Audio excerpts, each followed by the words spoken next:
It was a rainy afternoon when fate decided to intervene. Helena was running down a narrow cobblestone street when the first raindrops began to fall.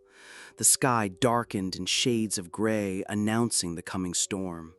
She carried a folder stuffed with papers, drawings, and notes, her life summarized in sketches of an aspiring architect still searching for recognition. A sudden gust of wind scattered her papers, sending them flying across the wet street. Desperate, she knelt down, trying to gather them before the rain destroyed everything. And then a firm, warm hand reached out, catching one of the sketches before it was swept away. "Looks like this belongs to you," a calm, deep voice said. Helena looked up and met Rafael's eyes. They were intense, a deep brown that seemed to read her soul. His white shirt clung to his body, already soaked from the rain, revealing his athletic frame. Her heart raced. "Thank you," she whispered, almost breathless. Rafael smiled in a way that was more than just polite. It was the kind of smile that seemed to say, "I know this moment will change our lives." The rain poured harder, but neither of them moved. They stood there staring at each other as if the world around them had vanished. "You're getting drenched," Rafael said finally. "There's a cafe on the corner. Let me at least get you out of the rain." Helena hesitated for a second, but followed him. Inside the warm cafe, dripping wet, they talked as if they had known each other forever.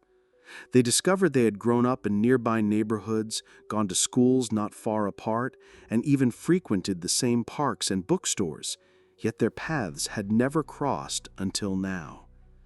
It was there, between steaming cups of coffee and lingering glances, that destiny planted its first seed. In the days that followed, Helena couldn't stop thinking about Rafael. His voice, his smile, his presence lingered in her mind. But destiny is never simple. Rafael was the son of Beatrice, a powerful and wealthy woman who controlled much of the city's business world. She was proud, strict, and accustomed to shaping her son's future, including who he should marry. For Beatrice, Rafael was destined to take over the family empire and marry someone worthy of their status. Helena, despite her intelligence and talent, was the daughter of a humble bookstore owner, Augusto. To Beatrice, this was unacceptable. The first confrontation came when Rafael brought Helena to his family's mansion. Beatrice greeted her with a cold, piercing stare. "So, this is the young architect," she said with disdain. "I hope you understand. My son has a promising future. He cannot waste it on adventures." Helena felt her chest tighten, but answered with quiet strength. "I'm not an adventure. I'm here because your son wanted me here." The silence that followed was sharper than any insult. Helena knew a battle had just begun. But another shadow was about to rise. Marcelo, Helena's childhood friend, had secretly loved her for years. He had always been there, helping, listening, protecting, but he had never confessed his feelings. When he realized Helena had fallen for Rafael, jealousy consumed him. And it was that jealousy that drove him straight into Beatrice's arms. Marcello sought Beatrice out on another stormy afternoon. "Mrs. Beatrice, I think we can help each other," he said firmly. She raised an eyebrow, intrigued. "Go on." "You don't want Helena with Rafael. Neither do I. I love her, and I can convince her to walk away." For the first time, Beatrice smiled at Marcello. She saw in him the perfect way. "Do that, Marcello, and you'll have everything you want. Helena will be yours, and Rafael will finally understand that certain choices are impossible." And so, an alliance was formed, one built on manipulation, jealousy, and lies. Meanwhile, Helena and Rafael's love only grew stronger. They shared long walks through the city, improvised candlelit dinners, and endless laughter. It was as if they lived in a parallel world, untouched by the pressures outside. But shadows are patient. Marcello began planting seeds of doubt, whispering that Rafael wasn't who he seemed to be. He spread rumors, invented stories, and hinted at hidden betrayals. Helena tried to ignore it, but doubt slowly crept in.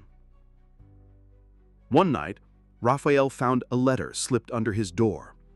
It contained only one chilling sentence, handwritten. "The love of your life will betray you with your best friend." He was shaken. Who could want to poison their love? As doubts festered, Helena uncovered something unexpected. Among her late mother's belongings, hidden away by her father, she found a letter revealing a forbidden romance. Her mother, years ago, had been in love with Rafael's father, a love that ended in tragedy. The revelation shattered Helena. Was history repeating itself? When she told Rafael, he was silent for a long time before finally saying, "So, our parents also lived an impossible love story. Maybe that explains why it feels like we were meant for each other." Helena, tears welling in her eyes, whispered, "Or maybe it's a curse, Rafael. Maybe we're doomed to suffer like they did." He gripped her hands firmly. "I don't believe in curses. I believe in what I feel for you."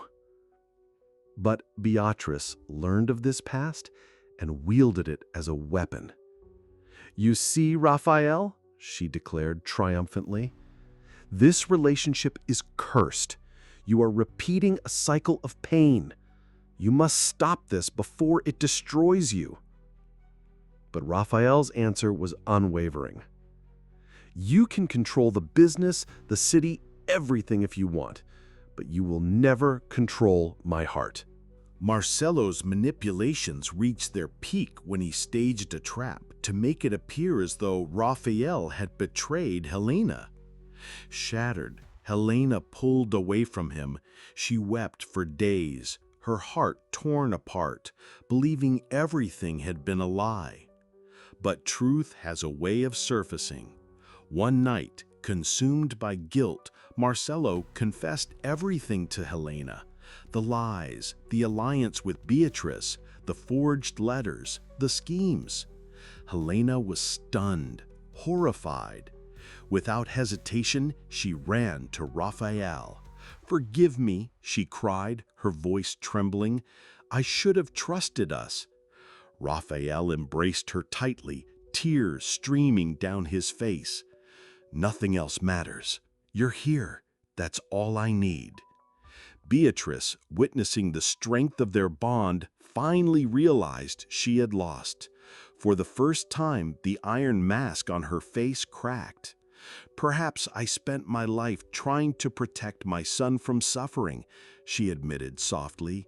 "But in the end, I became the cause of his pain." Rafael looked at her, steady and calm. "It's not too late to change, Mother." Months later, Helena and Rafael opened a small architecture and design studio, combining her creative talent with his entrepreneurial vision. Marcello left the city, searching for redemption, while Beatriz slowly began rebuilding her relationship with her son. On their wedding day, the rain returned, just as it had the day they first met. But this time, it wasn't a storm of sadness. It was a blessing, a reminder. Destiny may test, shadows may linger, but true love always finds a way. And so, between tears and applause, Helena and Rafael sealed what had been written all along. Their love was stronger than the past, stronger than lies, stronger than fate itself. It was, finally, a love worthy of a telenovela.